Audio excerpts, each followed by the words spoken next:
Yo, what's up, everybody, man? This is your guy, one half of the Water Cooler Talk podcast, Nick Frazier, man. We around the water cooler tonight, and we talking about it, man.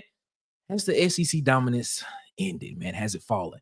Ladies and gentlemen, we got a packed house tonight, man. This should be an interesting, really good conversation. We're going to get into it right after this intro. Hit it. Going live.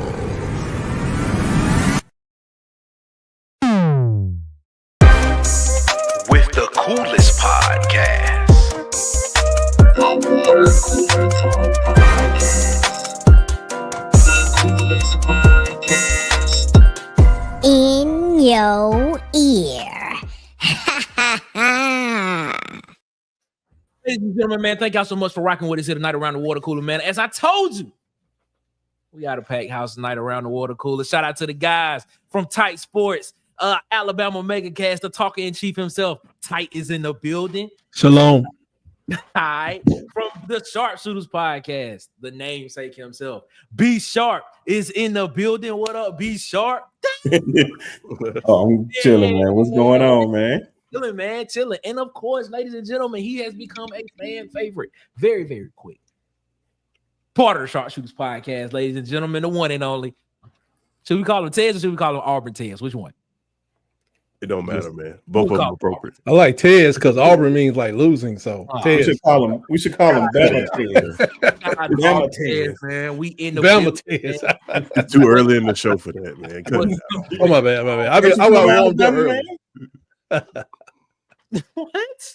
What? All right, we're gonna call him AU Tez. They saying call you AU Tez, man. Everybody, we appreciate y'all so much for rocking with us here around the water cooler tonight, man. Tonight is gonna be a pretty good conversation, man. This has been dominating media waves since yesterday. It's Georgia lost. Yeah, it's Georgia lost. So we're gonna kind of talk about it. But before that, man, we appreciate y'all, man. Follow us on Instagram and TikTok at the Water Cooler Talk. Follow us on Facebook at the Water Cooler Talk Podcast. Follow us on Twitter and X or X, whichever one you want to call it, at Coolest Pod 23. And of course, subscribe, like, and share here at the Water Cooler Talk Podcast, at Tight Sports, at Sharpshooters Podcast, man. Subscribe, like, share, hit the notification bell so you know when we post more videos and go live. Fellas, let's go ahead and get into it. Georgia lost last night to Notre Dame. They lost by, 13 points, 23-30. Let's see what else happened. Tennessee got blasted by Ohio State. Ooh-wee. Man, it looks like unless Texas is just going to go all the way, there may be another Big Ten team that wins the national championship this year. So I'm just going to put the question out there to y'all, man. Let's have this conversation. No guidelines, no borderlines. Has the SEC's dominance that has been so prevalent since 2003, has the dominance of the SEC, has it fallen? Is it over with? We say 2000 win? 3. Oh, that remind me. Yeah. Okay. What you thinking, Tight? It seems like you got something on your mind, Tight. Tell me what you're feeling. How you feeling, man? Well, I think some things have changed. But there's just so many teams in the SEC that's really been just riding along in the bandwagon. I'm talking about Mississippi, the whole state of Mississippi. Okay. Kentucky, South Carolina, Missouri. I mean, what have they actually done? But got my coach bent over backwards, just working hard. Look at it, just riding on Nick Saban's back for 20 years. Because there was no dominance before Nick Saban. Yeah, Urban Meyer came through there and he put it all over everything. But Nick Saban aside, because this armband is because the dynasty is dead. It's dead. It is dead. That's the armband. Tight. Wait. Hold on. We got to. Let me pin that. Yeah, it's dead. Yeah, pin that. Did Tight just say the dynasty of Alabama is dead? It's dead. It's dead. It's coming from an Alabama fan? Yeah, it's a band. Central Time. Yeah. January 3rd, Friday. Yeah, I mean that's dead. That's dead. Tight says the dynasty is dead, everybody. The dynasty is dead, but the empire lives.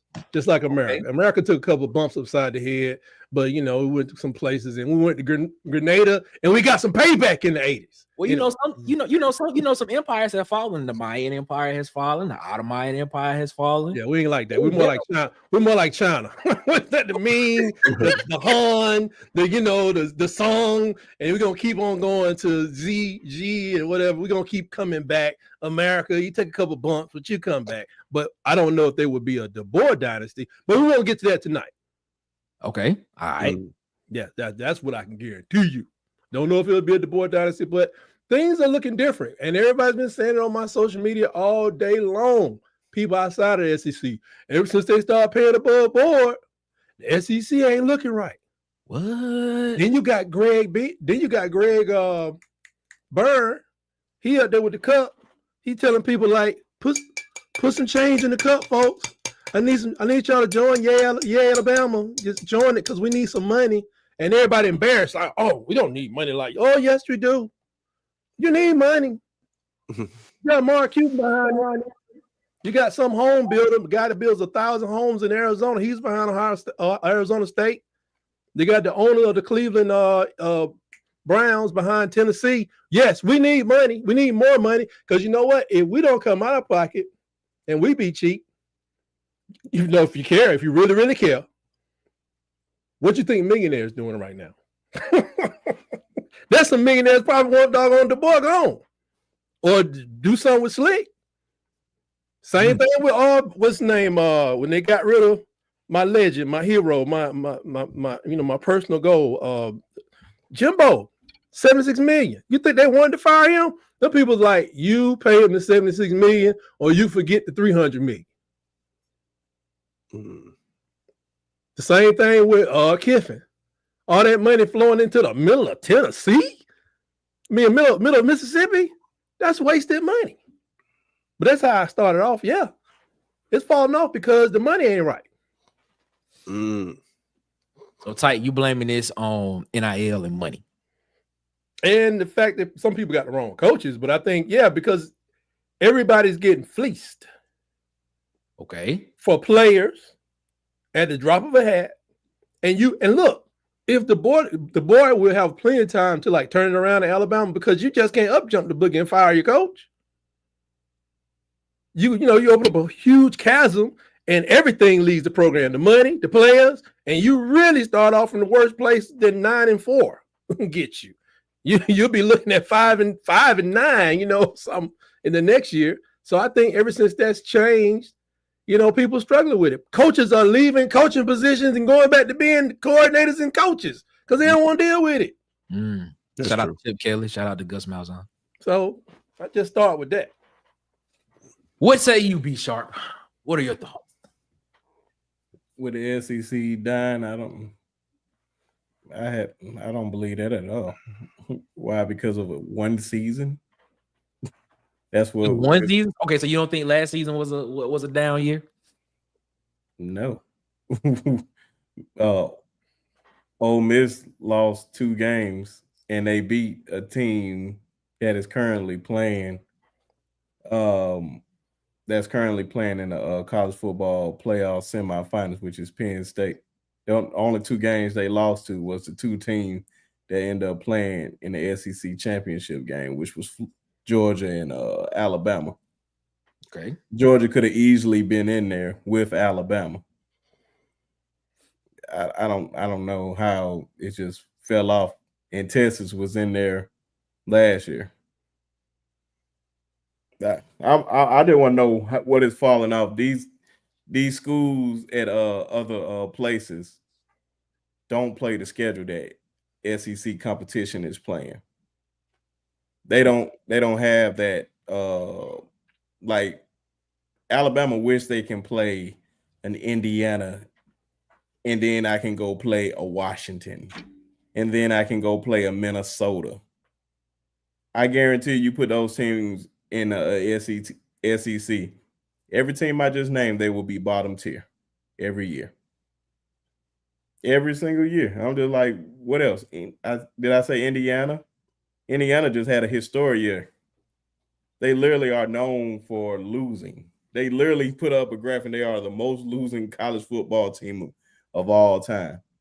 Who else in Oregon is just overrated? Michigan they won the national championship last year, but they always gonna hiccup one. They had that year. It's cool. Ohio State is probably the most consistent of all of them. Penn State, with James Franklin, still unknown. I'm about to say they say he can't win the big one. So I'm like, where would you rank Penn State? Penn State is like 3 in the Big Ten. Where would you put Penn State if they played an Alabama schedule? Matter of fact, just drop them in the SEC. I don't think James Franklin going into Jordan Hare and beating Auburn. He did. Yeah, he did already. When? Brian Year Harsin. before last. Yeah, he did. With who? Jarquez was on that team. Brian Harsin. Who was the coach? And Harsin. what was the score? Harsin. We just said Harsin was the coach. Yeah. Brian Harsin. Well, and I think forgot the to people, score that game. It was the close. better teams, Well, the better teams outside The game of was not close. The game. I that was- expect him to beat y'all. Never mind. The game that was close. The game that was close is when they actually went to Penn State. Penn State, and Yeah, they you're lost, right, they you're lost on the last second touchdown. But when they came to Jordan Hare, that was they beat Auburn like 40 something to Yeah, you're right. 17. I kind of think that the SEC and the Big Ten have been on attack. Y'all hear me? Yeah, we can hear you. Go. Yeah. They've been on attack to go to some super conference that I don't think is going to happen. As I've said, I want the playoffs expanded because I don't think it's right for whoever call themselves in the FBS not to send their conference champion to the playoffs. Mhm. So now that we're here, you are going to have teams popping up. Maybe Indiana comes back. Mark Cuban still got money. He's still a graduate. Maybe they don't. But there's definitely going to be 2 more new teams there almost every year that you've never heard of that's going to be giving you competition. And maybe they go on a 2-year run. Somebody's going to – Boise been trying to break through since the Statue of Liberty play against Oklahoma. Boise been trying to break through. So maybe they go a little further next time or next 2 or 3 years. And I kind of like it. And I'm not saying, like I said, I don't think Alabama will get to the point where they never get back. I'm just not sure if DeBoer is going to take them back. I just don't know. We'll figure it out. We done figure all the rest of this stuff out. But I like the fact that I'm looking at Ohio State. I'm like, they ain't number to me, they ain't number like SEC football. Strong defense, run the ball, splash plays. Mm-hmm. Did that. I like how the main player on Penn State team, they run the ball a little bit. They got a pretty strong defense, and they tight end is their main dude. Mm-hmm. You know, it kind of reminds me of Florida sometimes, and kind of reminds me of the time when Alabama had a dominant tight end performance in the postseason that sent that man on to the O.J. Howard went on to the pros for years after really not just being injured in the regular season. But in the postseason, he had a dominating performance. Mm-hmm. So, and I just think, like, I'm looking at my team, not running the ball, not stopping the run. Like, it's a good running game against Alabama was like, oh man, they cracked 100. When I be trying to keep people under 150, like nobody else is doing it. People are stopping people from running the ball, especially if it's South Florida or Western Kentucky or whoever. So I think there's a change in dynamic because you got so many people, and this is why these old coaches are getting out. They're giving these guys their magic. They're giving them all they spit and sweat and blood and all this stuff. And then they just up jump the boogie and leave. Maybe you got it in your head. I know I got this guy for at least 3 years. It's hard to reset that clock after 25 years of doing the same thing. Mm-hmm. So now there's going to be a new generation of coaches that maybe they come up and maybe Ohio State falls off. You know, maybe they fall off when they, you know, if they don't win the championship. I don't know, but they're looking really good right now. I hope they don't win. Notre Dame don't have no choice but to run the ball and play good defense because the quarterback, but they run the ball, play defense. So I just think that a lot of people down here playing, like trying to play Pac-12, Big 12, throw it around, finesse this, finesse that. And if we still strong, if we're a real strong conference, then it actually makes us weaker in the postseason. We beat each other up. Now you don't play 1 game or 2 games. What they got to win? 4 games if you go to a 16 team. Mm-hmm. You got to play 3 more games to win the championship after your conference championship. Mm-hmm. Hey, maybe Alabama need to go to the Sun Belt Conference so we can ease on into the playoffs. I mean, if that's what it's all about. What say you, Tez? Nah, I don't think that the SEC is losing its dominance. What are we basing that on? The result of bowl games. We talked about this last night on the pod. I can't judge a conference for one game because that one game, you just got to be the best team that day. That SEC gauntlet is still real. Too real. It's still real.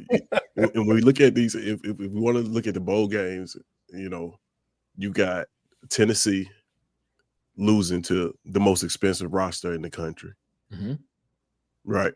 Mm-hmm. You got Georgia, who the SEC championship cost them a quarterback. Mm-hmm. Right.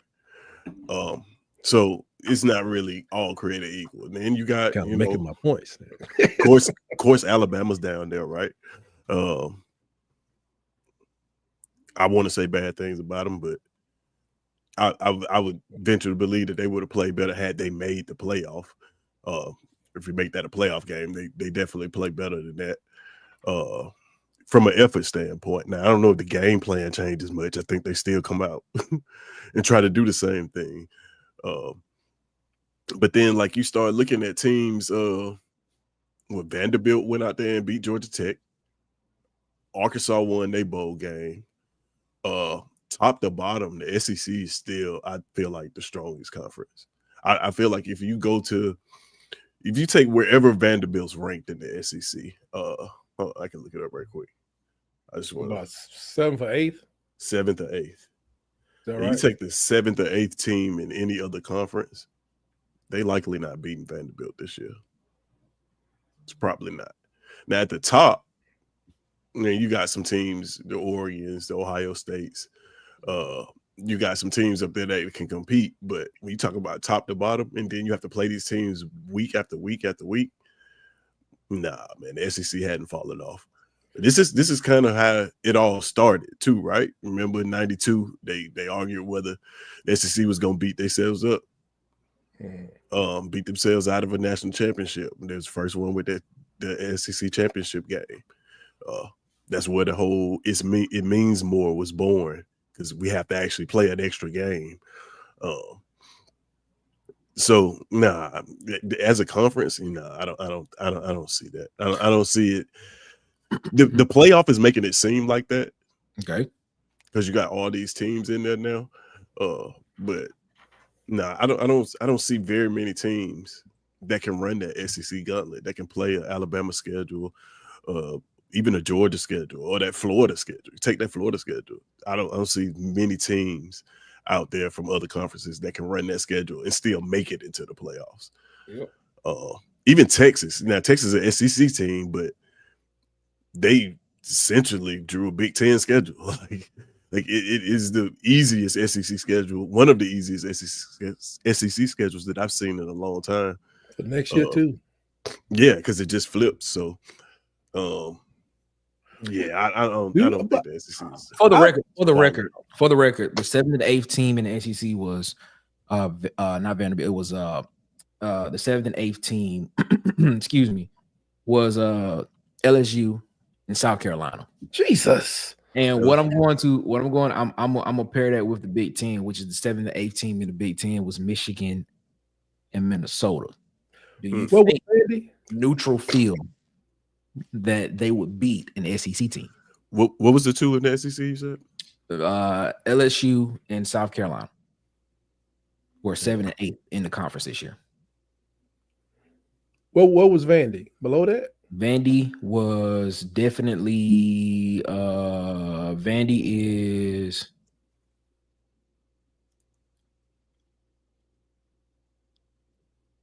if you saying LSU 13? Yeah. The only one I think that could win out of Michigan and Minnesota in a matchup with LSU and Florida, you said? South Carolina, you said? Mm-hmm. I think Michigan playing LSU. Other than that, I think the SEC would clean up them 2 games.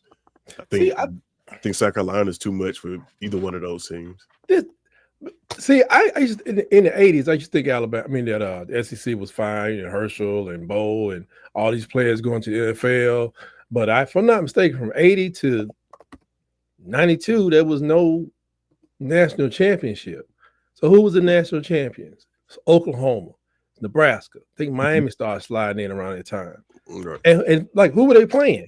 Nobody. They was playing. I think what they was doing it by the final ranking. Right. Yeah. But in the final analysis, when you look at in the 80s, they say who's the best conference, who's the better team. They not mentioning the SEC. You got to have the trophy to show for it. At Auburn and Georgia and South Carolina and maybe another school. But it was like, I knew the guys was good in the 80s, but they were beating each other. We've always been beating each other up. Now with this playoffs being the second season, when you look back, it would, like say things stay about the same. We keep going, and maybe we get a team in the Final Four, but they don't win anything for like 6 years. You look back, the analysis is going to say, yeah, the SEC players go to the NFL, but if you want a ring, you better go to somewhere else. Look at Miami was in the Big East, hadn't won nothing since they left. Haven't won nothing since they left. So it's depending on, like, of course, I'm trying to get to the next championship. I'm like, man, Alabama's quickest path to the championship is to join the Big Sky Conference. And because 20 years from now, when nobody care, we keep Auburn, we keep Tennessee, but everybody else can go to, get out of our face. But I'm just thinking, like, when you beat yourself up to the point where it don't make no sense, because it don't matter anymore. We should do that to move up in the rankings. Now, right. If they open up to 16 teams, maybe you will have 5 SEC teams. If they do something like the BCS or like usually like an RPI, like they do in basketball, so you'll have 5 out of 16 teams get into the SEC. I mean, get into the college football playoffs, but then you still got to have the attrition and the players and stay healthy enough to be able to compete. I mean, we saw what happened to Georgia, but a team like Tennessee, which is why I don't like throwing the ball around, that rhythm stuff, man, real quick, they just got out of rhythm and never got back. And by the time they got back, halftime, the game was almost over, and I just, that's why I'm scared about us. I'm like, are we going to become some 60, 70% passing team? I don't want to see that. Seems like that. I don't want to see that. It seems like that's where it's headed. We've been here for a minute. It ain't like we ain't been like that for a minute. It seems like that. Listen, I say that about y'all, but us too. Yeah, that's about to happen next year. In the same direction. Yeah, it's heading in the same direction. Got a question for y'all, man. What would be y'all rebuttal to someone that says, who's like me, that believes the SEC has been top heavy for the past 14, 15 years? What would y'all say to that? I say it's top heavy, but it's still playing against Alabama still means something to somebody who can't get into Alabama, but goes to Mississippi State to show that they are a top tier lineman, offensive lineman, defensive lineman. They go out there, they can still get theirs and move on from there. I mean, what's the dude, the blind side, Michael Orr? I mean, they didn't hold him back. So you still got those people that are drawing in certain groups of whether it's your linebackers or a player or two, still drawing quality talent in. I'm worried about, as you can tell, more of the postseason impact. The regular season, they're trying to get to the point where it don't matter long term. To us, it matters because I'm playing y'all playing me. We're going to Tennessee, Florida. Your next door neighbor is a Georgia fan, whatever the case may be. It matters to us. But nationally, I think the reason people have been going with it today, they're not looking at the regular season. They're not looking at how hard it is to be LSU. They're not looking at what it's like to go play in the Iron Bowl or Georgia, Auburn. They don't know how crazy that game is. They don't know. They looking at, boy, y'all sure suck in the final, what was it, 12? Like, how did Tennessee lose like that, And then y'all want to put Alabama in, and Alabama don't care, not ready, can't coach. Jay Milroe, slick. They all lost to Michigan. They won, 5 games this season? That's what they're doing the analysis. They're not doing the analysis in November. They're using December and January.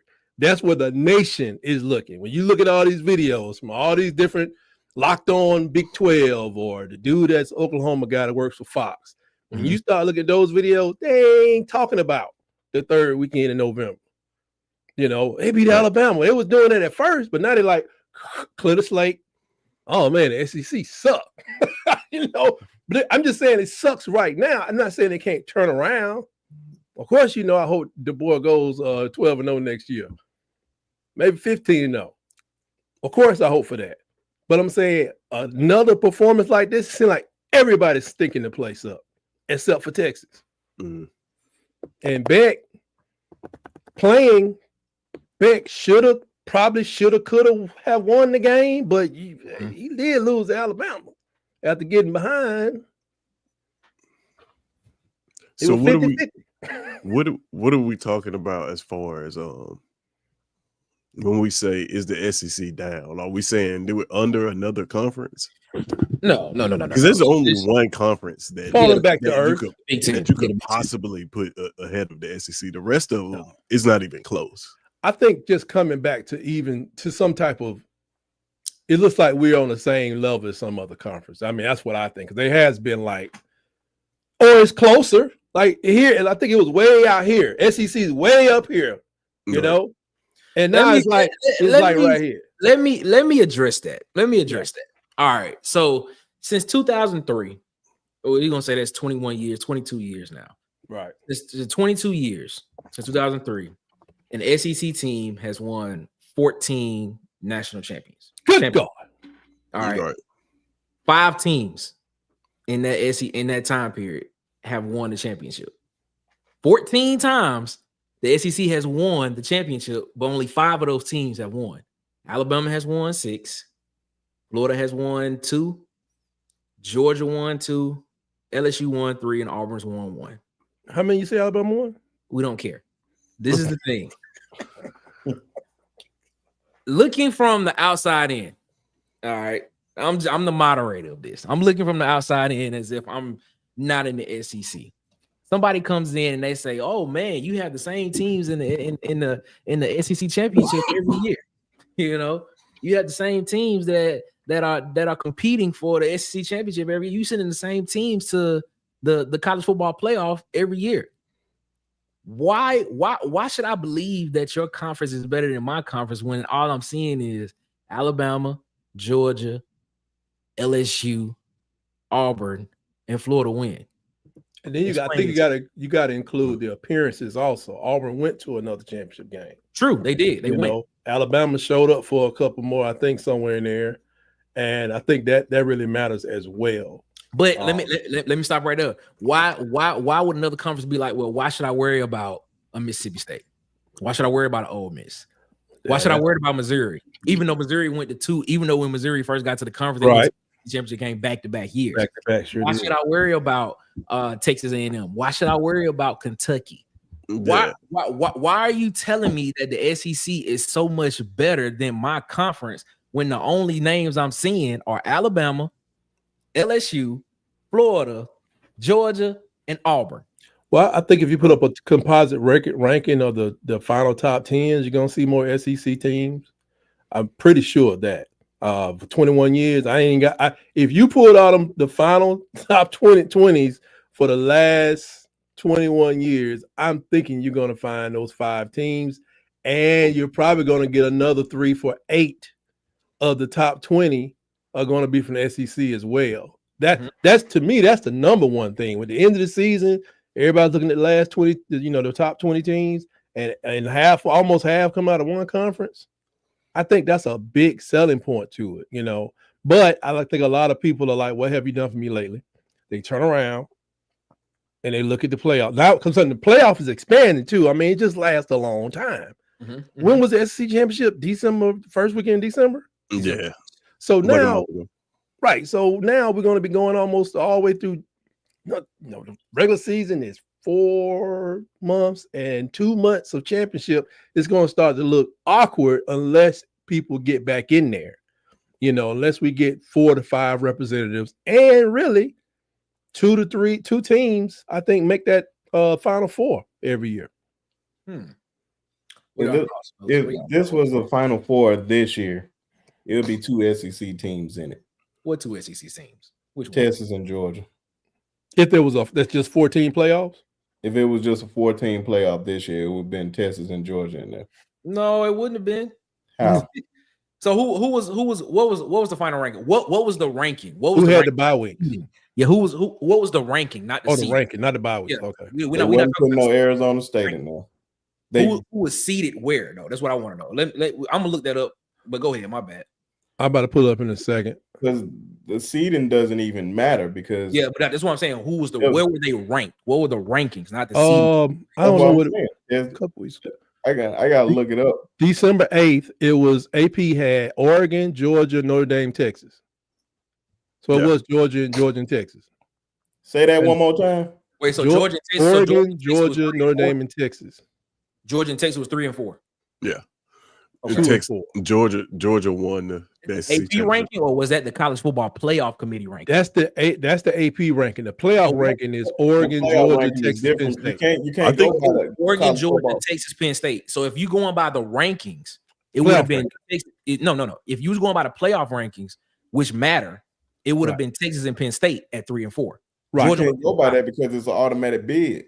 No, we're not talking about it. We're not talking about the seedings. We're talking about how the committee ranked them. Because Georgia and Texas was 2 and 3. Clemson was ranked 16th, but they were in the 12th spot. Yeah, that was crazy. Right, that's because they won their conference. They won their conference. Right. So it would have been it would have been Texas and Penn State at 3 and 4. I don't think Penn State would have made it. I don't want because the only reason that some of these teams are making it, well, Penn State wasn't ranked high enough. I don't think they were the third team in their conference, right? Yeah, it would have been the top 4 that you named. I'm about to tell you this. Tell me how Penn State you telling me they're gonna put Penn State, a 2-loss Penn State, over a 2-loss Georgia team. The college football playoff committee's final SEC champion against a Big Ten loser. Not the seeding. Oh yeah, not the seeding. This is the college football playoff rankings. If what you just said, it was Texas at 3 and Penn State at 4, that would have been the 14 playoff. So this is the seeding. This is the seeding. Exactly. The seedings were Oregon 1, Georgia 2, Texas 3, Penn State 4, Notre Dame 5. Okay, so Ohio. So Georgia would have been because Georgia would have been 2, but it would have been Penn State at 4. Yeah, you still would have. I think Texas may not have made it. To be honest, how Texas wouldn't have made it, and they only lost 1 game. I think they would have pushed Notre Dame up. Well, they lost 2 games. That's it. So the final seeding. So the same team. So you think the final seeding would have been they would have dropped Texas out and put Notre Dame in? Yeah, probably so. Okay.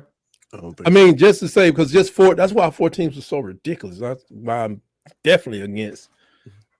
I want to expand it, but even if you had 8, let's just say you even had 8 or whatnot. Matter of fact, let's just switch it up. Okay. If Ohio State played on the road at Tennessee, everybody and their mom would have picked Tennessee. It was just a simple home game for Ohio State. Right. It was a home field advantage for them. They should never do that again, by the way. And I said, true. And I said I knew Ohio State was going to win, even though I picked them to win the national championship day 1. All I was saying is that if you flip those homes and Ohio State had to go on the road to Tennessee, they are not walking out of there. If they walk out of there and win, it ain't gonna be no blowout. I can promise you. Yeah, they gonna have nothing left next week because I promise you that's the main thing that Alabama dealt with. It ain't gonna be as easy as you think it is gonna be. That's what Alabama dealt with. We had old crazy wide receiver coach telling us, if we worry about the noise at Neyland Stadium, then we're not doing what we're supposed to be doing. I said, you obviously, sir, have never experienced Neyland Stadium on a decent TV set because you have to worry about the noise. Cause decent TV set. I mean, come on, man. That was the most ignorant statement. I thought they said he got another job. I want him out of there because that was dumb. That's the first thing that affected you want the best wide receiver coach in the country to go get another job. I want him to leave because he be talking crazy. That is asinine. Yeah, I want him to go somewhere too. And that's why Alabama's in a position. And that's why we lost that game because and we got 2 receivers getting thrown to because they were talking about the guy was overthrowing wide open. Communication was messed up. We're not talking about Alabama tonight, fellas. Let's not. Communication was messed up. I'm wide open. Throw me the ball. You throwing it over my head. How's that? It's Bama on Bama crime. That's what it is. That's what it sounds like. That's the most asinine thing I ever heard. Hope you leave. You can go away. Anyway. So to y'all point, So y'all saying that? So y'all saying the final seedings, right? Y'all saying that they would not have put a 2-loss team in the top 4? Is what you saying? Probably not. I'm I think they'll move Notre Dame around. I'm just saying. So where would the top Indiana 4 have teams been? would have had? They saying this a down year for the SEC. I'm just saying if you had literally 2, if it was the Final 4, you were gonna still have SEC schools in there, and more than likely, one of them was going to play in the national championship, if not both, and it would have been another all SEC national championship game, which probably would have been a rematch of the SEC championship game. More than likely, it's all about matchups. Oregon is not a good matchup against Ohio State. Why? Because they do not have the corners that can match up with them. Texas is a better matchup because they matched up pretty well against them in the beginning of the season. They beat them. They didn't. Oregon did beat Ohio State at the beginning of the season. Yes, they beat them, but did they stop? They didn't stop those wide receivers. Ohio State had to come back. Ohio State had to come back in that game to make the close game. Oregon got up pretty good in that game. They did. Okay. What was the score? I'm telling you what happened on the score. It was 34-33. No, it ended up being a 32-31 game. Ohio State came back. What happened when they played on a neutral site? Does it? Okay, we saw what happened. They got obliterated. They could not stop them. Based on what you just said, Oregon played them more better in the season in the regular season. They did. That's just fact because we saw that we saw the film. Okay, that's on film. We saw it. But why? Because the defense didn't show up. I don't know why. I honestly don't know why. Oregon. I don't know why Oregon didn't show up in this game. Maybe Ohio State was just a more focused team. I'm gonna just ride with that. Ohio State has the most talented team in the country. We have stated that. We know they got the most expensive roster. We know that roster don't mean you are the most talented. Well, it helps when you paying for talent. Yeah. And to be honest, I don't think they have the most. I think it's somebody else that has the highest roster than them, like spending wise. Oregon's right below them. I think Oregon to Ohio State. Regardless, man, it's all about matchups. It was literally just a I forgot his name. Dan Lannon doing that call at the end was really messed up game for Ohio State. Right. For them not to win that game because they was literally about to kick a field goal and get up out of there. Right. This is why we seen them get the Oregon Ducks could not hold them boys at all. And it only showed. Go watch the game all over again. Or did Ohio State just run out of time when they was driving the ball down the field? Because that's what I saw. I saw them run out of time. Coach Lannon did something that caused them to change the rules, I guess, at the end of the game. So it's going back and forth. But they got blown. And I think too, like Coach Kelly had a lot to do with this, and that he had a little knowledge of that Oregon offense. Maybe he got plays he was thinking about because he was, coaching against them 2 years ago or last year. But that was such a blowout. God, that was a blowout. And they couldn't do nothing with Jermaine Smith. They had nothing. Yeah, they couldn't do nothing with Jeremiah Smith. No. Jeremiah, I'm sorry. Yeah, there's nothing. They had nothing for that dude. He just ran into the wrong team. It's matchups. It's matchups. They cannot match up with this man. One time he ran right in the middle of the field, and the safety was like, "I can't leave me with him." All this stuff is matchups, man. I can't sit here and say it was matchups when I watched the game earlier in the season and I saw that same team play the exact. I don't care if it was at Oregon. I don't care if it was at Ohio State. That same team played against them. That's a long ride. Let me ask you. Oh, all I'm gonna say. Before you go, this is what I'm gonna say. I'm gonna say Ohio State was just more focused in that game. I don't know. I don't know the reason why Oregon didn't come out and play better than what they did. I don't know. Maybe Oregon? The only thing I gotta say. Okay, we seen what Notre Dame did to Georgia last night, right? Okay. Right. Would you put Penn State in that situation? Would you bet your bottom dollar that Penn State come out of there with a win? If Penn State was playing Georgia? With the same circumstances that with Georgia with Gunnar Stockton at quarterback and everything like that. Do you think Penn State gonna win that game? With the way everything that's set up, I think Penn State everything Georgia had last night before the game, nobody gave Notre Dame a chance. for the most part. Now, all of a sudden, we just think that if you tell me Penn State was going to go in there and win, I believe you're lying. No, I would tell you. I think Penn State had a chance to go in there and win. I thought Georgia was going to lose because they had a quarterback. I mean, that matters. And I watched that dude play against. When did Beck get hurt? It was the SEC championship. They got hurt in the SEC championship game, yes. And I saw that dude come in the game. I mean, I had visions of Bryce Young when he came in for Coker. I was like, yikes. I didn't think he was ready to execute at a high level, and the plays early kind of showed it. When Bryce Young came in for Matt. He came in when he first got a chance to get on the field. I was unimpressed. I was like, who is this? Somebody come get this baby off the field. But he was just kind of like I didn't know who. I was expecting more than I saw. I put it that way. But the guy looked lost at the end of the SEC championship game.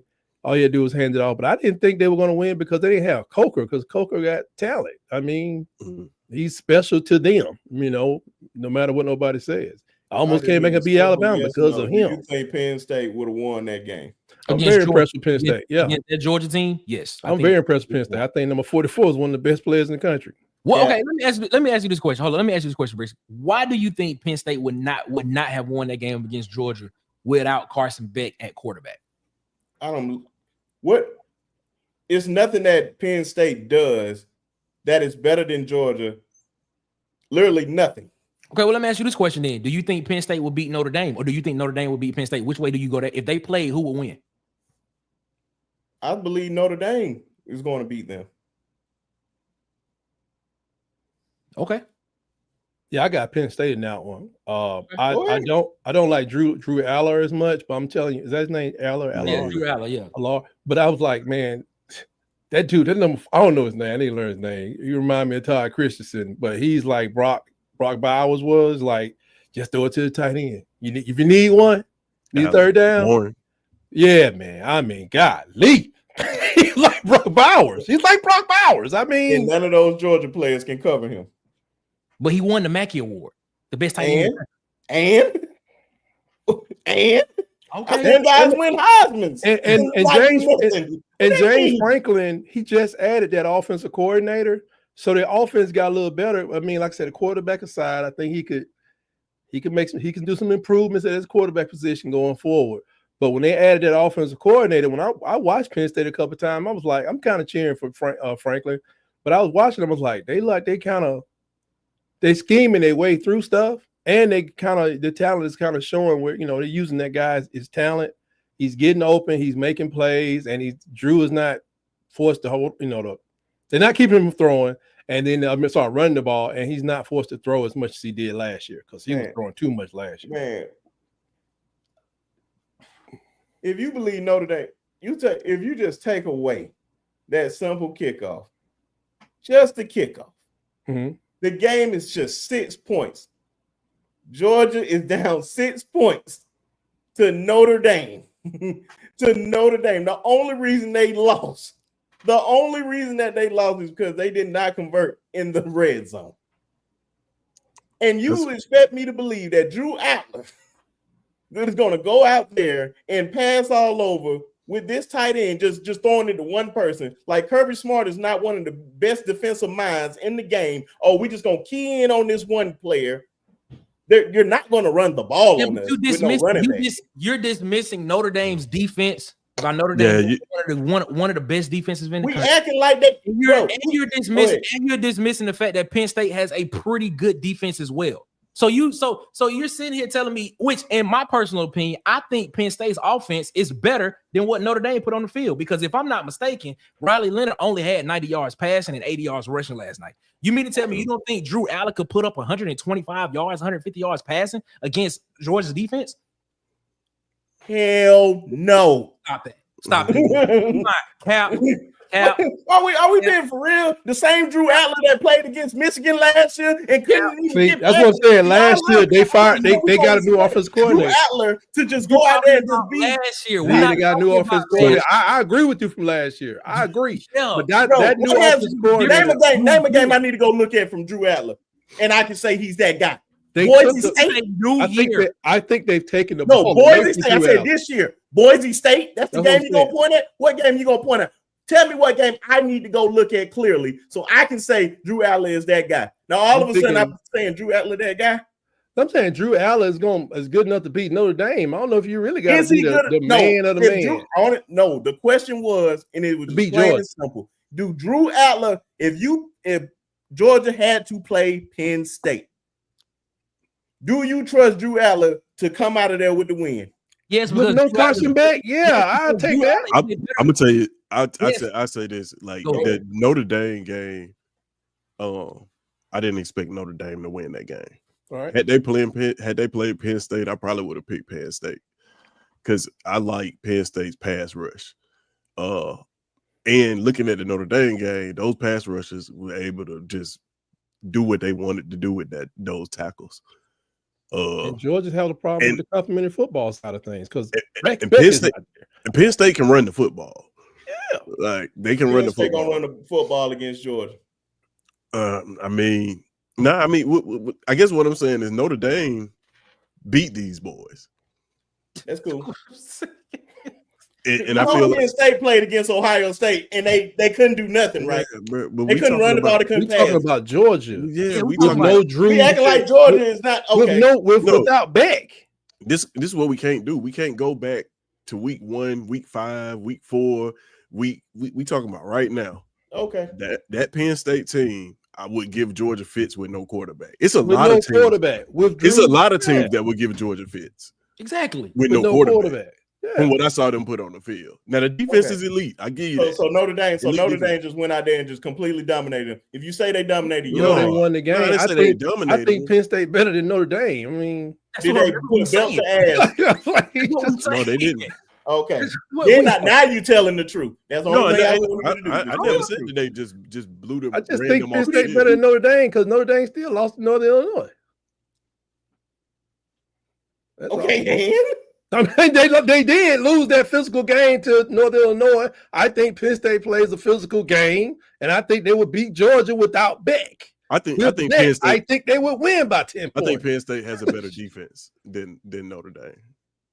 Yeah.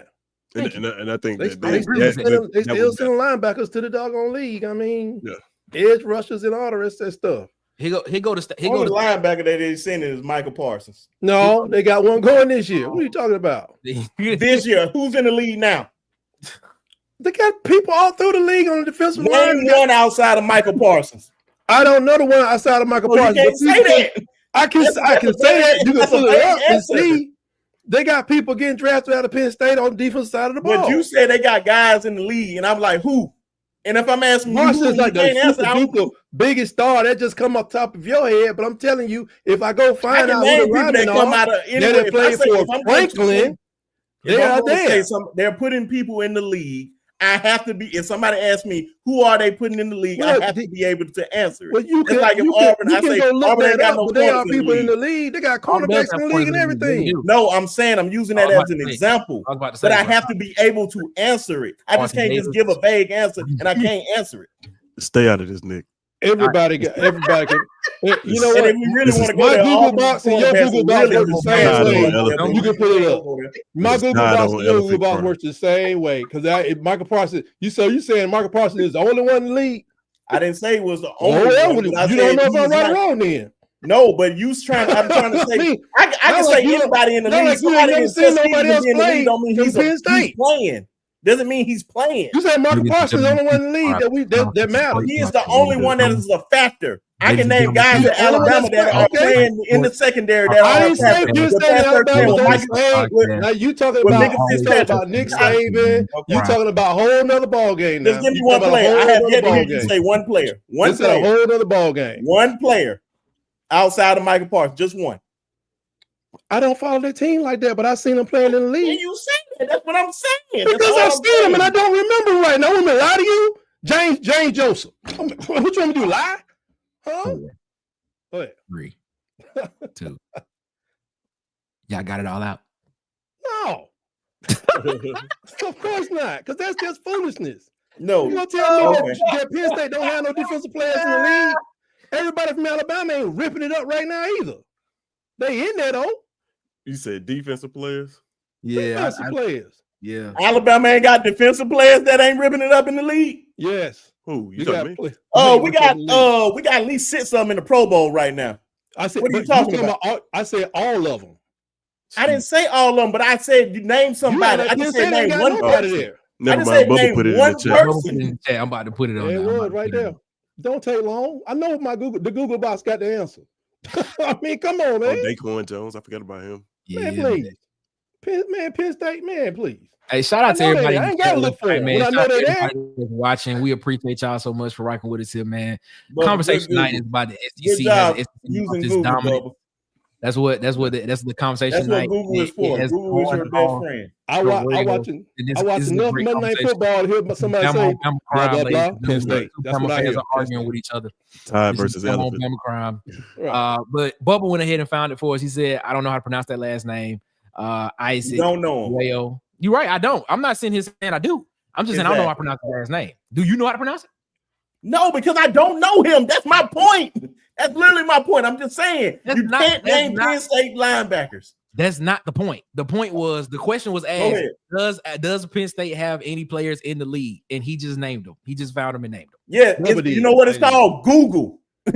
It's called Google. He couldn't just name. That's what Tyke said, and Tyke couldn't just name them. You're just giving vague answers because you don't know. I hear people introduce themselves as Penn State players. What do you want me to do? Remember everything I hear on TV? No. I don't. I just know them dudes said Penn State. And I don't know if they play for Franklin or not. I think several of them have. Some of them could have been there for 15 years. I'm just saying, I know what I hear. All right, fellas, let's get off that. That wasn't even part of the conversation. It went that way. Maybe it'll go back that way again. It was great to watch, man. It was great to watch. Great content. But this question right here came up, man. Shout out to James Monroe. He said SEC is still dang good, just a bad year. But the second part of the question I want to get y'all thoughts on. He said, but NIL is closing the gap. Big Ten has money. How y'all feel about that? Yeah, but different people are gonna have money though, you know. Yeah, I was about to say they closing. What you mean by closing the gap? Because a lot of these schools are only able to. You don't see class. Okay, I want you to think about it. I want you to think about recruiting classes, right? Since NIL, pre-NIL, it's the same people at the top of the list. Of course, you know what I mean. It's not like all of a sudden we got some new people coming up in, and they just in there because they buying players. It really is not working like that. For real. And then you have Florida, Georgia, Alabama, Mississippi, Texas. There's no greater recruiting base stretch of states in the country. You can say California, but California is like by itself. But like as far as an area, the SEC, as far as talent, has the best recruiting place. It's a warm weather place. We play football we can play football all year long. Very true. So yeah, I don't know, man. I don't think that NIL is having as much effect as people are thinking it is. You're getting a player here or there, but nobody's just dominating the recruiting class because of NIL. This is where I would differ with you just a little bit on that. Is NIL or portal? The interchangeable? NIL. Portal. I think we all know the portal has some play in this as well. This is where I would differ with you just a little bit. Before over the table payments, I'll put it like that. I would sit here and I would say, if Alabama or Georgia wanted to go out and get 4 or 5 stars on their team, more than likely, all 4 of those 5 stars were going to commit to that school at some point in time. With NIL, and we talked about this ad nauseum last year when NIL started becoming very, very prominent. We basically said that what NIL is going to do now, it is going to break up that base. So now instead of 4 or 5 stars or 4 stars going to Alabama, 2 of them going to go to Alabama, one's going to go to Georgia, one's going to go to LSU, one's going to go to Texas. So now the talent base of what these recruiting services have basically ranked these guys as 4 and 5 stars are not going to be concentrated in one area. Now it's going to be spread out. So now basically with NIL, the money that's being spent on these guys now. Does that take the talent pool away from one area concentrated, and now it puts it around the whole conference? Now you're not just talking about 5 guys.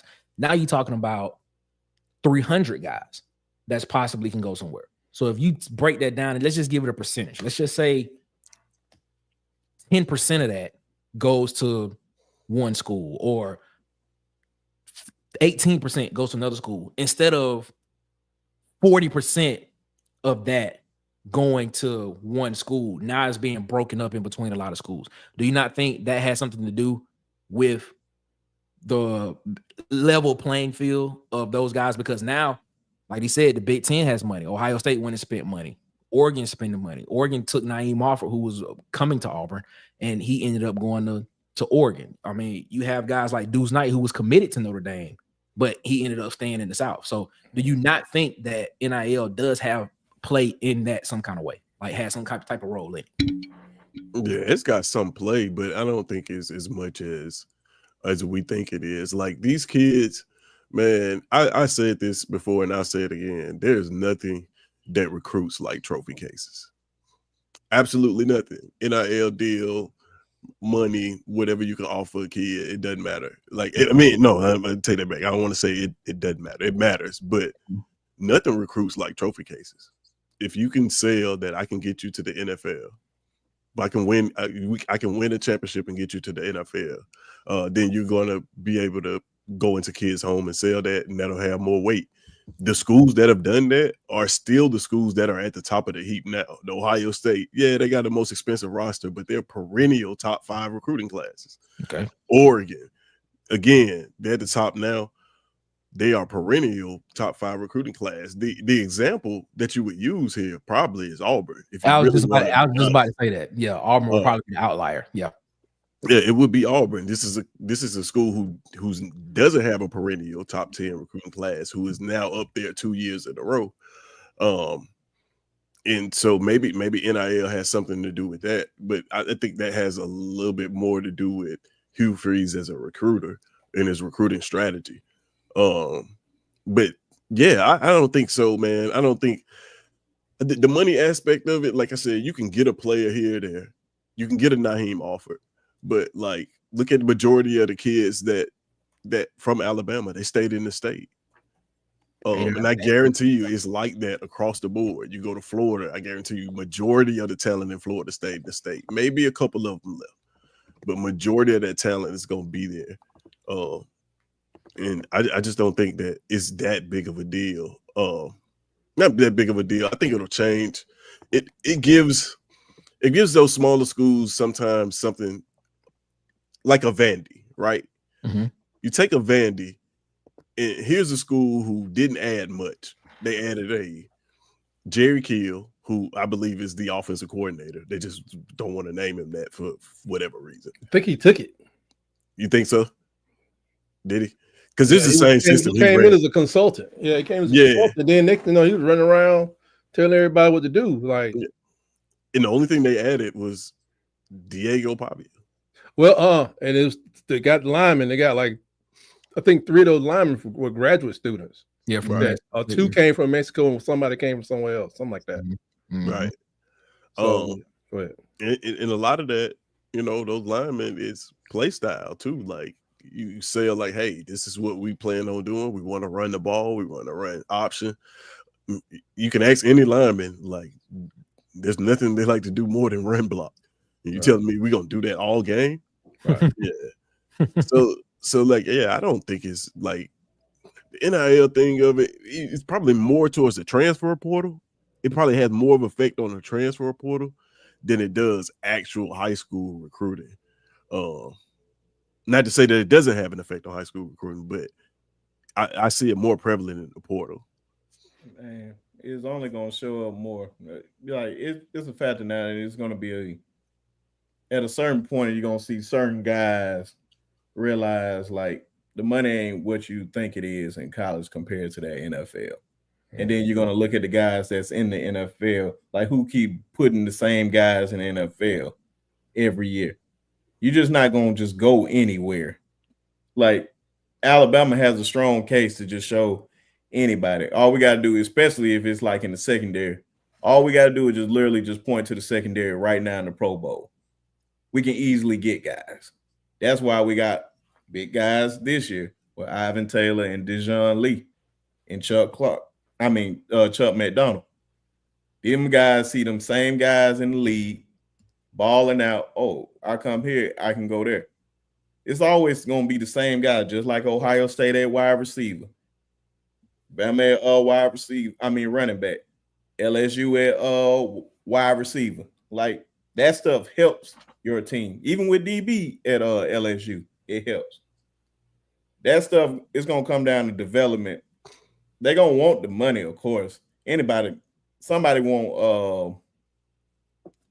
wants something out of it. You want money for your services, but a lot of them gonna focus on the real good ones are gonna focus on their development, like a Jeremiah Smith, like a Ryan Williams.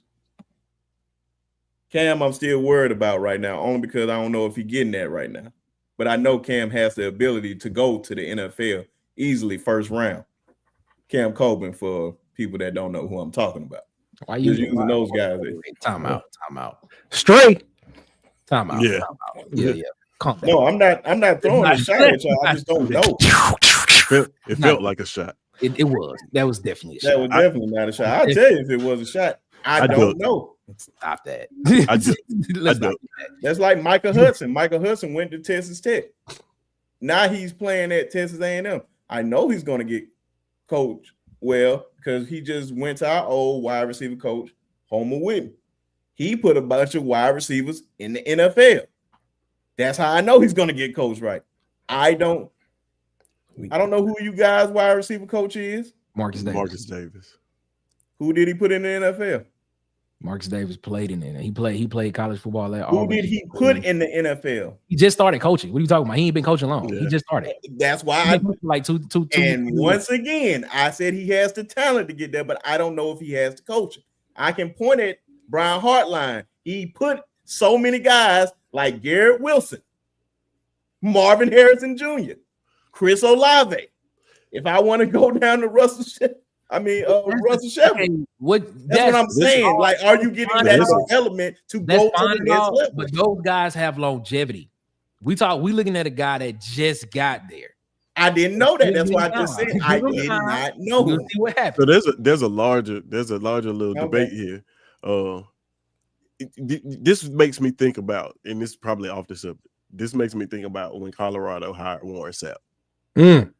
Exactly. And I said that I don't know if he can coach, and everybody jumped down my throat, called me racist. I don't like black people, and all. Wow, who said that? Who said that? You'd be surprised. I want to know who said that. You'd be surprised. What you mean by that when he said picture Derrick Henry not waiting his turn? Like, what you mean by that? Picture mean transferring? No. I'm trying to see. Like, are you trying to say he would still be the same? Because I don't believe he would still been the same. He played as a freshman though. That's a deal. He didn't play. Yeah. So you don't think? So you don't play as a freshman? You don't. He only played like a couple of snaps. He didn't play. So you don't think Derrick Henry at another school could have done what he did at Alabama? No. He said that out his own mouth. Yeah. He had to wait. Did you expect he said him it to out say his own mouth? You can look it up. Okay. Anybody can look it up and fact check me. I've heard him say that, but I just personally do. I wanted to transfer. I wanted to transfer, and then Nick Saban said, "No, wait your turn. Trust the process. You're gonna be good." It was the best thing for me because it made me a better player. It's easy for him to say that when the guy that's telling him that at the time had 4 national championships. True. But he wanted to leave the guy with 4 national championships. Exactly. Well, he wanted to play. Because he wanted playing time. He wanted to play, but the guy had to tell him no. And Nick Saban been saying this about a bunch of guys. A bunch of guys just gonna keep going on and messing up. They're gonna stunt their growth because they're not waiting their turn. You're not ready. You just jumping out here. So here's the thing. Derrick Henry is one of them people that I believe could have played for Alabama State. And still been a great running back in the NFL. Like I just feel like he was born to do that. Like it's certain guys. Yeah, I mean, I can see that. Yeah, because it's not much development there. The dude was a man amongst boys in high school, a man amongst boys in college when he did get on the field. He maximized his moment with that Heisman Trophy, man. And that's just true. Hard to come by. Bro, You got 100%. Maybe he doesn't get drafted. If they knew what Derrick Henry was going to be, they would have never drafted him in the second round. Huh? Wait, whoa. Well, that's because running backs at the time weren't, the position was guys still going. It was Todd Gurley. That was you telling me Todd Gurley was a better running back than Derrick Henry in college? I ain't no believe that. Nah. Exactly. And Todd Gurley went top 10. Well, Todd Gurley was an animal until he got hurt. He was. Was he better than Derrick Henry? Yes or no? In college? Yes. Probably not. It ain't no problem. He wasn't. Yeah, but I mean, he wasn't. That's misevaluation. That has nothing to do with whether he's. But I'm saying, if we knew Derrick Henry was going to be what Derrick Henry was in the NFL, Derrick Henry would not fall to the second round. You saying that now because hindsight is 2020. There's a lot of guys that stunted their growth because they went somewhere else. And it's possible though that sitting down with we listen to Derrick Henry now on all these podcasts. I don't know what he sounded like when he was 20, 19 years old. Maybe people didn't think he was mature enough to be a first round. I don't know, but that did happen. It just reminded me, like, yeah, that did happen. That was crazy. Well, he acting like physical skills is just the only thing. It's I remember that draft. His concern was over usage. People were saying, how much tread does he have on the tires? Because y'all ran the dog. You know what out of him. But we always ran 2 backs though. That's why they never sometimes 3 backs. Yeah, he was getting like 38 carries a game and stuff like that. Right. So like the NFL team is looking like the life of a running back is short, right? Yeah. You know what I'm saying? Usually. Right. What we see for Derrick Henry now is like amazing that he's even still in the league when most running backs don't last that long for real. Yeah, they were saying that he's a perfect combination of genetics and work ethic. I mean, it's just the two came together, and he's there. Yeah, this dude. I'm worried about Najee Harris. He's 1,000-yard back, but I'm worried about him sometimes. We're gonna stay with my Steelers. Is what I'm worried about. He'll play. Nothing to worry about. They just don't have a good line. Yeah, they don't. We don't have a good line. What will help a running back is a good line every time. Let's go back. Let's go back to the question. About NIL. Stop pushing us off track, Nick. You asked a question. I thought I did. If Nick could focus for 1 minute to the next, we could get through these questions. Wow. That's funny. That's funny. Let's blame Nick. So I'm gonna ask the question to both you, to Sharp, and I think Sharp already answered, but I'm gonna ask Tight. I want Tight perspective on this. Does NIL affect the landscape of college football and the evening out of the playing field of what's going to happen from now on in the future? Yeah, that's why I think there's going to cause the playoff to expand, hopefully beyond the 16. Mm-hmm. I want to see to go 18 because I want all the conference champions included. And what I always tell people, what I've been saying lately, college presidents love guaranteed checks. So the guy sitting at Western Kentucky is like, oh, I get $3 million for just sitting here and not making any motion. Okay, great. Just keep them guys out of my, off the campus. They be running the girls around. Well, West Kentucky get a big money donor, and he comes in like the Milwaukee's Bucks owner said they're trying to negotiate and buy people's college football teams and basketball programs. They want to get 51% because they want to take that profit and run with it. It's going to be a different deal. Forget your $3 million check, guaranteed check, brother. I want a return. And that return means that I need to take West Kentucky to the conference championship. And so I can get on the big stage and sell some more merchandise or whatever. Mm-hmm. And they're not just going to give their money and just turn around and go home. They're going to continue to fight with the playoff committee to say, we're a conference champion, put us in. And they ain't going to hear all that stuff about it's not an even playing field. Alabama's playing beast and y'all playing kittens. They don't care about that. They're gonna be like, my money is green. Mm-hmm. Don't NCAA, y'all know y'all don't want to go back to court with nobody. You really can't legally explain why you're allowed to discredit somebody's conference championships. I can all day. No, Sharp can, we can, but on a legal basis, because people pay dues to be a member of the NCAA. Mm-hmm, mm-hmm. Based on some status. I don't know how they do that, but they're all 133, 134. They're supposed to be all together. So the NIL, like I said, that's why I keep looking into SMU's major donor being who they call a financial magnate. He's turned around more big banks. All the big banks that we can ever think of, he's behind SMU. When SMU was trying to spend money under the table, maybe he wasn't with them. Maybe he was out there drinking with everybody. But now that this dude got money, he's dumping money. And I'm telling y'all, say what you want to say, SMU's not going anywhere. I expect to see them in top 3 of that lame conference for the next, for going forward. You're going to see SMU, whether it's some, I mean, then, he got classmates. Last time I checked, I think Tuskegee probably has at least one guy's passed away. Let's just say 3 billionaires. Tuskegee University. If Tuskegee University has 3, how many does Tulane have? How many does Vanderbilt have with all the doctors and do? This money is going to start to come in, not by the billions, but 500,000 a year for those that can spare it, and it builds up. So I think it's going to change some things, and that's why Greg Byrne went out there with 10 cup, telling everybody to sign up because they need more money in that program. He's just the first one on a big program to what? Say it out loud. Said to mess around and be too late, and then Alabama is like not even making it to Atlanta 4 or 5 years in a row, and people gonna go ballistic if we're not careful. Because what went along with those trophies in that trophy case used to be a coach down there to tell you how to get one of those. Which brings up my next point. Going back to the fact of the matter of saying that the SEC's dominance has failed. Since Nick Saban has left the University of Alabama, I've actually become a fan since he's left. Wow. Of Nick Saban. Yeah, wow. Me too. That's called hypocrisy, by the way. Let me clarify. I think Nick Saban is actually a pretty decent guy. I think he's pretty funny, actually. Oh my God. Wow. But this is the have you no shame? I mean, look, I'm not gonna sit and say, man, look, at War Eagle AU all day, bro. But I think Nick Saban's a pretty cool little dude. I think he'll be cool to sit down and have a drink with. I put it like that. He's small. He is. Okay, don't call him no little dude, man. That big dog, what? Go. Whatever. To go. Anyway, a little more respectfully. I don't like that. How important is coaching? Just go and sit your bill on Bear Bryant grave. We talking about little man, like little dude, man. Little dude. How important?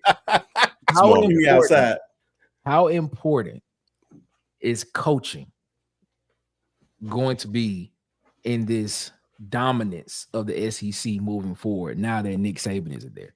Like, because this is, I'm going to explain. So I'm going to try to explain as much as best as I possibly can. So I think Nick Saban, when he was in the conference, raised the floor of coaching a lot. So when a coach was getting ready to coach against him, they tried to do their best. So they tried to get their team up. They tried to get their team ready. They tried to be as best as they possibly can. They try to have their scheme as clean as possible and things and stuff like that. I don't think there's a coach right now in the SEC that you can say that gives you that type of keen focus when you get ready to play them that week. Is coaching the lack of or the lack of possibly, is that going to affect the SEC's dominance with other conferences moving forward? Because you have other coaches in other conferences who are looking to raise their profile as well, who are looking to do just as well, if not better, than what the coaches in the SEC are doing. How do y'all think about that? No, I don't think it's going to affect the SEC. Okay. I mean, yeah, you have other coaches that are going to be trying to insert their dominance and things like that, but that's always been the case, right? Like, this is what I'm saying. It's like, it's always been the case. We've seen the Cincinnati's in there. We've seen, the TCUs. We've seen the Boise's. We've seen the arguments for these schools. I just think that what we're seeing now, because of the 12-team playoff, is those schools actually get to play games that matter. So I don't think in the SEC, you're right. There is no coach that gives you that, like, we got to play our best game to beat this guy anymore. Will that ever exist again? Probably. I mean, if you could say Kirby's probably the best one that you can. The closest. The closest you could say. Mhm. But nah, man, I don't foresee that happening again. If that makes sense, no. Would you say tight? Well, just briefly, I think coaching is always going to be important, and that's the thing that gives me pause about our situation. I kind of think but I do agree with Tez. Kirby number one, Sark a distant two, but not a distant two, but a not really close to, not 1A, 1B, but he can Sark move in the number firm too if he win. Yeah, exactly. Yeah, he moves the firm too. But I'm looking, people say Du Bois is not as tough as Saban, or hard on everybody as Saban, and that's why people can like Saban now, because he can giggle and laugh with everybody because it's all good, on ESPN or what have you. But this guy was reviewing a book by John Feldman, that Meat Market, I think it was called. And it just says two things you can't do to people no more. You can't tear players down just to build them back up, or just tear them down to build and wait to build them back up after the season's over because they're going to leave. And you can't lie to them. Not saying that Saban, everybody talk about classic butt chewings and all this other stuff, and Kirby still does it. And look at Chip and you look at Gus, they used to get at people, but that's why they moved out of that position so they can go focus on football. Is Du Bois, the coach, who's a little gentler, is he going to be with his guys? Is he going to be able to build relationships still? Because the money is nuts. People want to get coached to the next level. I always knew the money wasn't going to go up before it settles down, because millionaires are still going to be like, we gave $10 million to him for what now? So he can do a YouTube ad? Oh, we're not doing that no more. If it doesn't make sense for him, you know what I mean? I think coaches are going to be important, but who can build that relationship to make people stay long enough to learn?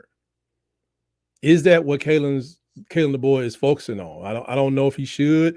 And then I look like it. I think I really probably would have supported Kiffin being the coach at Alabama, but he do stuff. He just be disrespectful to the game a lot with this fourth down stuff he be doing. I watched several games where it doesn't seem like he's a good coach, because he makes that, what do they call it? He used what they call the statistics in the game. It says the analytics says go for it on fourth down. I'm like, does it? Who coaching the team? I watched him lose 2 games because of that. He throws the ball a lot, but still, it's like I've watched him lose 2 games because I don't know how good or great of a coach, as a head coach, he is. I don't know if he.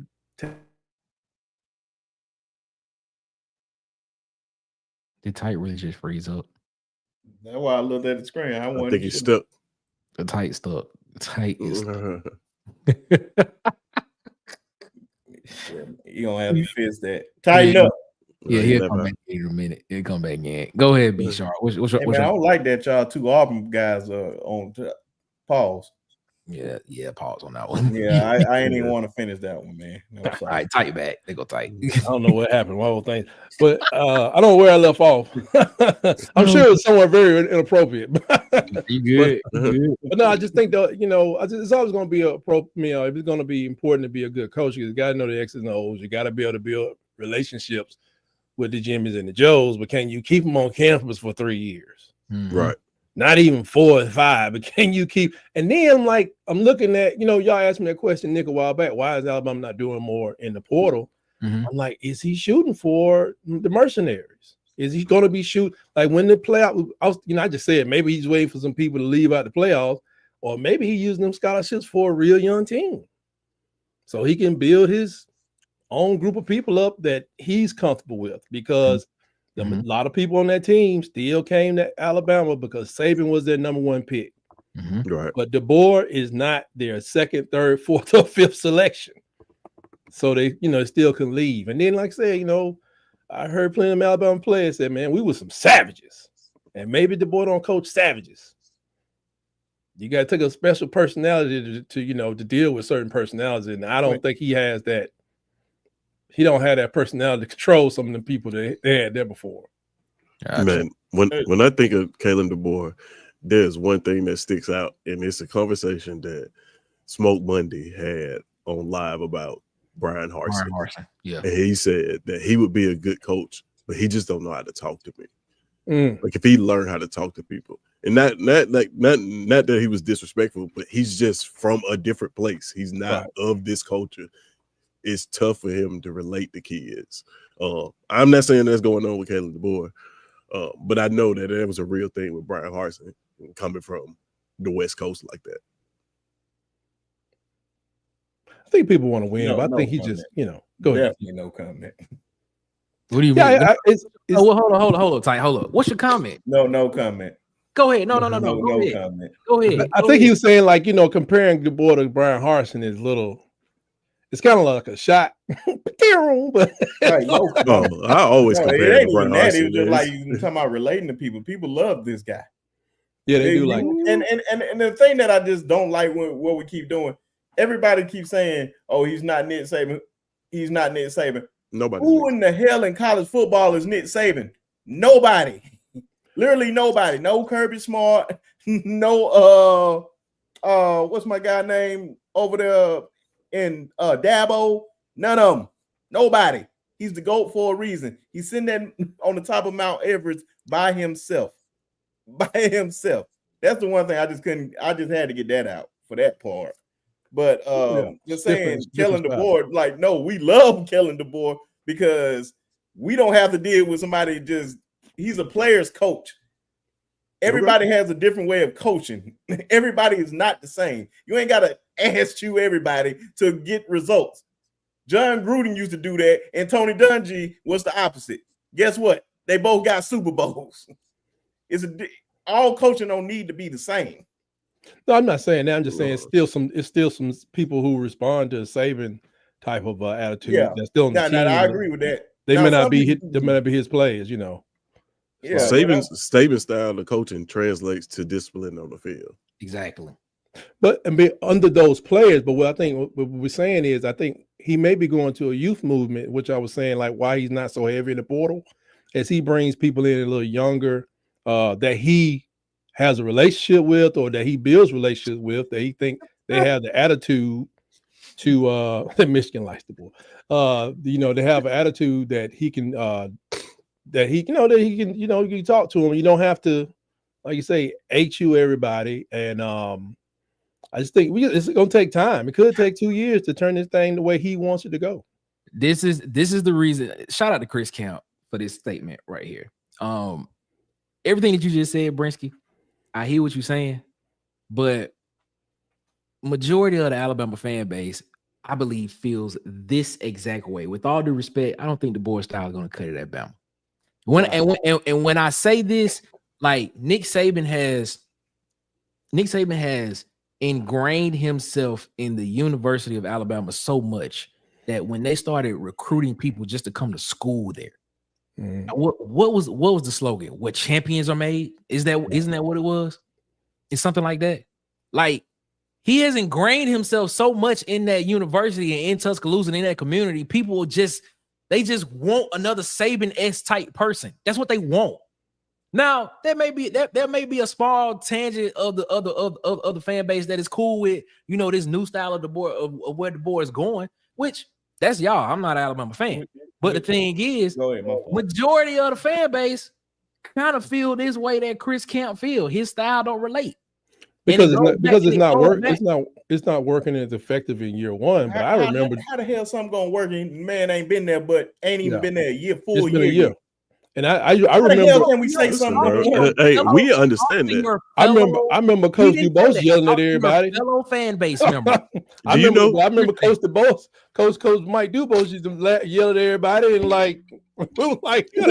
listen. Do you know how much? Go ahead. Do you know how much criticism that Hugh Freeze got this first year from the Alabama fan base, and now we don't want to judge him off his first year? Exactly. Look at what happened to Dion his first year. Slaughtered. Oh. Now we don't want to judge coaches off their first year. I'm not saying that, hey, that the guy is. I don't know whether this system will work now, but it looks different. It looks different from a standpoint of discipline. I said this on the pod before. You can talk about the play style, all that, whatever. The part, me as an Auburn fan, when I look at y'all program, the part that is missing from y'all that I am happy is gone is the structure and discipline. Look at what Chris Kemp just said. When I see the YouTube videos, when I see Roll Tide Willie at practice, when I see all these things that Coach Saban would have never allowed, and then when I see the team take the field and they are undisciplined, but jumping offside on third downs. But the penalty started last year in a major way. The penalties didn't even start then. The penalties been there since 2015. Well, what I'm saying, but there was a major going on that Nick Saban been having. Bro, we just ain't gonna act like all this just started. It didn't just start. That was my just point. got there. No. Real Alabama fans know this. It's been a steady decline. If okay. Well, okay. I've always time will tell. Yeah, time will tell. I think he's a good coach. I think it's his personality is going to stay different. It ain't going to change. And I think that he got to get his players into 9 wins. Ain't the worst thing in the world. No, I was expecting a little bit better because of the talent level, but depending on what he wants to do. This is all I'm saying. All I'm saying is optics play a role. When you go back, and I'm gonna go in history a little bit. When you go back and look at the presidential election between John Kennedy and Nixon. Yeah. When you look at it, everybody that was polled in that, if they listened to it on the radio, everybody thought Nixon was the better candidate. Right. But when they watched it on TV, everybody said that John Kennedy looked more presidential. Now, what you're seeing is the optics of something that doesn't look foreign to what Alabama fans have not been used to for the past 17 years. Now, you can sit here and say behind the scenes it probably wasn't disciplined, but when they came out there on the field on Saturdays, Friday on Saturdays, it was one of the most disciplined teams in the country. So now people are looking at this, fans are looking at this and saying, look, we ain't used to this. And going back to what I said, like I'm looking at this from a person outside of the Alabama fan base. I just look at it, and from what I've seen, a lot of Alabama fans saying it's not is the structure isn't there. Exactly what Ted just said early, and that's what. Okay, go back to Will Anderson, Brian Branch, Dallas Turner in 2002. You tell me what the penalties was at right then and there. With Nick Saban as our head coach. You mean 22?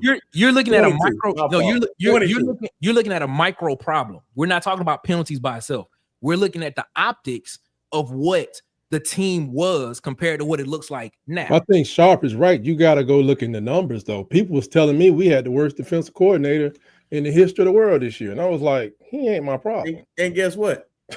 he had one of the best years in a long time. With young guys. What's crazy about that? Young players. And admittedly, I had to look at the numbers. Make young players mistakes. These are veterans that were playing. So and admittedly, I had to look at the numbers to see it. I had to go look at the numbers and be like, wait a minute. I did. What's crazy about that? I've been saying that all year.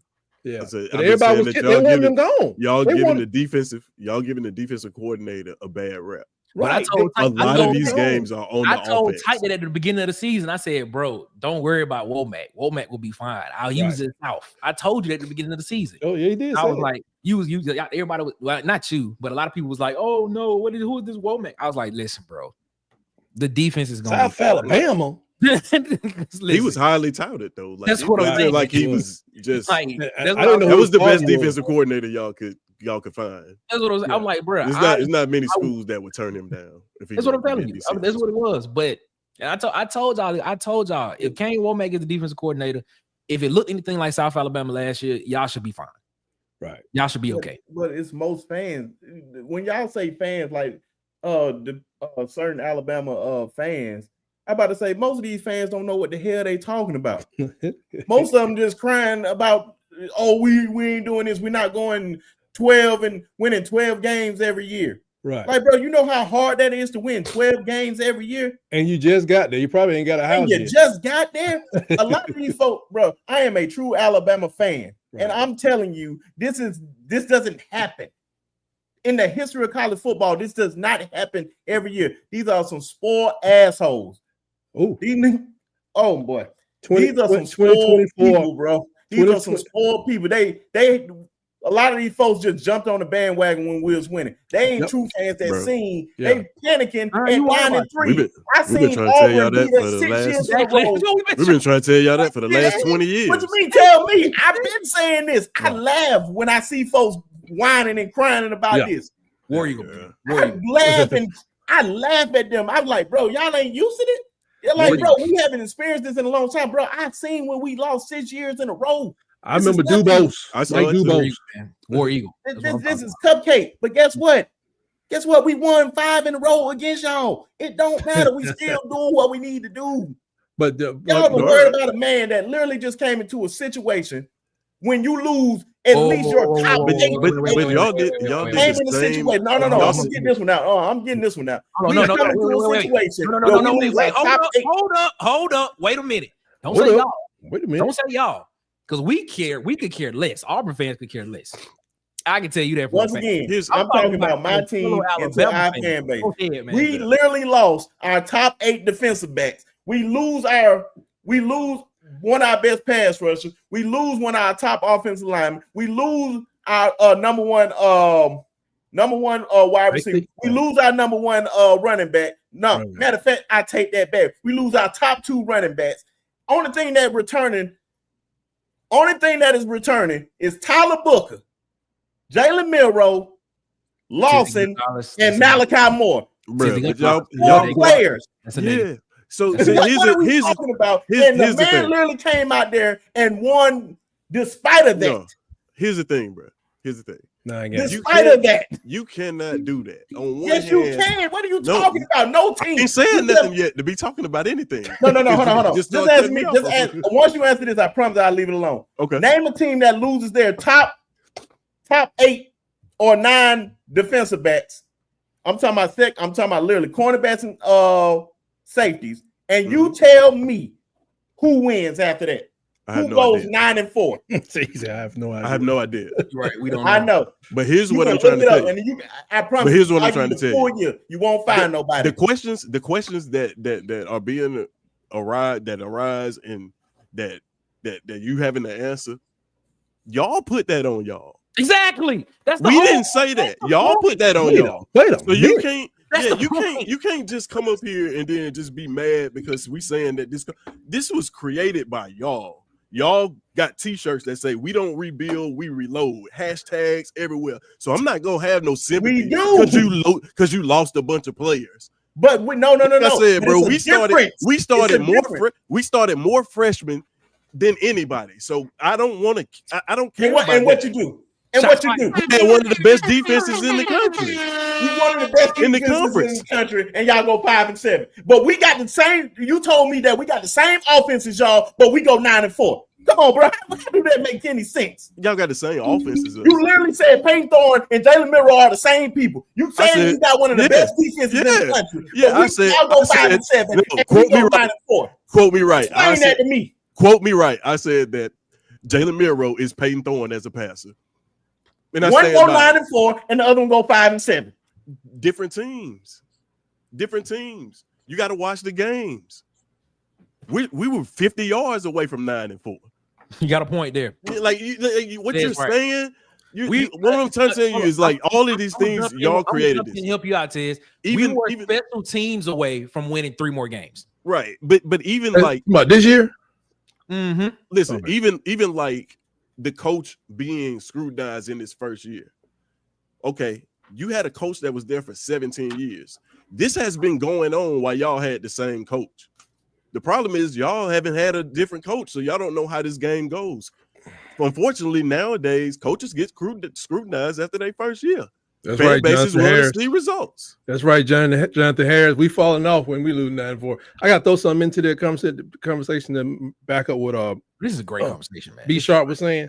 2018, Alabama was 65th in penalties. 2019, 114th. 2020, 48th, then back down to 114 in 2021. In 2022, Alabama was 123rd in penalties. It's only 34 teams on this list in the FBS. Then in 23, last year, Saban, they were 50th. Now we're back down to 122. So he's exactly right. Okay. That's when he says stuff like that, you have to go find no. the numbers sometimes. So what you're doing is you taking penalties and you putting them all in the box. All penalties aren't created equal. Exactly. Oh God. You kick the ball out of bounds, that's a penalty. I'm talking about Jesus Christ. Let me do it by yards then, I guess. No, I'm just saying, like, what about after the play, personal foul penalties? Go ahead, my fault. Stuff like that, the undisciplined penalties.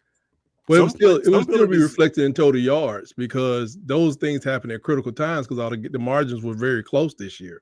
But he's right in that a lot of this stuff, that these penalties, whether they're holding or offsides, something's been going on for years. It just was overshadowed by the fact of the execution, I guess, at the very end. So do you think that this team is as disciplined as the past teams? I think this team is transitioning to a new era. No, I'm just asking. No, answer that question. 2022, they were worse in 2022. Basing it on right now in 2022, this team is more disciplined than it was, and that's what Will Anderson, Brian Branch, Dallas Turner, Kool-Aid McKinstry, so that Arian means Arnold, 2022, bruh. 2022 is 1 year. Okay. Over the course of Nick Saban's tenure, are you saying that this team right here is one of the most disciplined? Are they a disciplined team? If we're comparing it to Nick Saban's whole time, then no. If we're comparing it to Nick Saban's whole time, listen what you're saying. Mm-hmm. Yeah, it's the first year. No, definitely not. I think only get 1 year. You're basing it on Nick Saban's entire time. Of course not. 17 years. He wouldn't have 6 national championships if we basing it on this. If he didn't have discipline throughout his entire time, he wouldn't have 6 national championships. True. Right. And I'm telling you, if he doesn't, that's my exact point. If this guy doesn't get any discipline, he's not going to win any national championships. Well, we don't know. Well, if he is more disciplined, he will. Bro. That's like doing some Nostradamus stuff. I can't necessarily go. We do it all the time. I'm saying, but if he doesn't get any discipline, I mean, if he doesn't get a hold of the discipline on this team. So you're talking about, okay, like I told you, I think there are people that are under a personality of Kalen DeBoer and his recruiting and his understanding. And then there's people that are under Saban. I mean, maybe the first time Jalen, when he threw an interception, he ended up on the bench, right? Last year. The next game he got benched and they went to that whole thing. Everybody like, yeah, put him on the bench. And by the next game, everybody screamed like, oh my God, bring him back. You know what I'm saying? So, and I think he did that more for the fans. That Saban did that more for the fans than he did for Jalen. Because I was like, who's behind Jalen again? They brought the lacrosse player out there, and that was a mess. So this year, I mean, he probably was like, we can't stick Ty there. I was like, I don't know who they wanted to put in the game to run that offense. Mm-hmm. I mean, maybe they could have threw him over Ty, but I'm like, if they're going to be calling all this running stuff, Ty is faster than your boy, but I don't think he's nowhere near as fast as Jalen Milroe. You know, He's got speed, but he ain't running 21.9 miles an hour. Man, that proved it, but that ain't that. Right. Ain't nothing but ain't that. What's that? No, I'm talking about what he said. I was just okay. Anybody knew that watch football, like, okay. And literally the first touchdown, he is a frame for history, just reaching out, touching air. He's gonna be a pitch on this wall soon. What you talking about? Who you talking about? DeMarcus Riddick. Oh, I just want. Somebody must have said it in the chat or something. Oh no, he's talking. Yeah, but I mean, he's like I said, DeMarcus Riddick in the Iron Bowl. If we had gotten Ty Simpson out there, and you were going to run those same plays, like Jalen was just not as accurate. But I just wonder why Ty Simpson wasn't. I just trust the coach to say that guy can't go out there, because I thought Jalen played hurt at times too, especially at Tennessee. And he was missing people because he didn't run as much. But I'm just guessing. We're not turning this into an Alabama pod. It's always Alabama pod. That's what happened. You got 18 championships. They seem to rise to the front of the show. Water Cooler Talk podcast, it ain't. I tell you that. Yeah, it run to the front of the show when it's like we can't help it. Not when you're on the Water Cooler Talk podcast. Nope. Just saying. This is Auburn. Where's Auburn? We are not talking. Where's Auburn? Come on, it's an Auburn Alabama podcast. Not happening tonight. I tell you, that is not about to happen tonight. It's an Auburn Alabama podcast. Y'all in Alabama, right? Yeah, we ain't worried about that. We ain't worried about no Tuscaloosa, Alabama. We run this state. Yeah. We are not talking. We are not talking Alabama all night in this podcast. That is not about to happen. Jay-Z run New York. Alabama run Alabama. I mean, I'm sorry. Y'all in Alabama. Let's go ahead and get the final question in before we get up out of here. Question. Man, these guys are hot. What you talking? What? Jesus Christ! They can't even say the others. They can't. They don't even like addressing their letters. They postman be like, "The man talk about Auburn." The man talk about. What are you talking about? It's like Auburn and some numbers. That's all they see on their stamp. They don't never put the state down there. Anyway, they're like Auburn is its own state. Anyway, I'm gonna ask y'all this question, man. Who y'all think won the national championship? Right now, you got Ohio State will play against Texas, and then you got Penn State versus Notre Dame. Who y'all got winning? I'm bad at this, so I'll go first. I think. Yeah. So I said Penn State playing Notre Dame, right? Yep. I think I'm kind of hoping that Penn State can win because I'm kind of like DC. Texas win, it would be weird to me. But then again, do I need Texas to win to prove something to me? No. I guess I have to go with James Franklin, man, because I don't. I'm bad at this stuff. I got to see the next two games and then determine who the last one is. All right, B-Char, who you got? Man, I've been saying this since day one. The most talented team in the country is the Ohio State Buckeyes. With the only question that I had throughout the whole year, well, I said it day one, is Will Howard. Because I've seen what Will Howard do.